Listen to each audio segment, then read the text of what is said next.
Всім привіт! Я починаю перший урок, першу лекцію.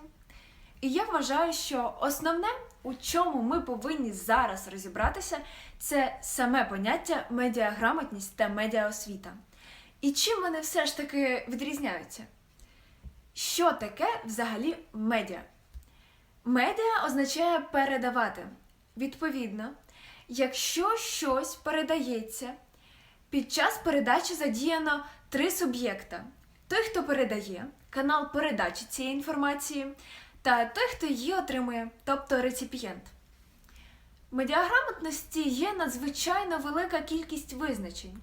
Якщо коротко, це знання та навички, які надають можливість аналізувати та критично оцінювати інформацію з різних типів медіа.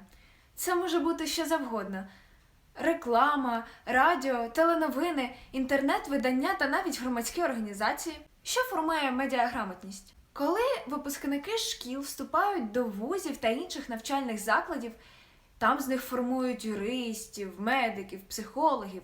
Це все формує юридична, медична та психологічна освіта. Шок! Аналогічно відбувається і з медіа. Все дуже просто. Медіаосвіта формує медіаграмотність громадян. В явищі медіа є декілька середовищ. Інформаційне середовище, середовище фейків та дезінформації. Сюди ж можна прописати навіть авторські права, кібербулінг, навіть спілкування в мережі також є явищем медіа.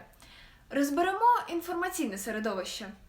Основна його функція – обмін цією ж інформацією, її зберігання та подальше використання. Кожного дня, відкриваючи свій браузер, свій смартфон, ви починаєте потрапляти в океан інформаційного середовища.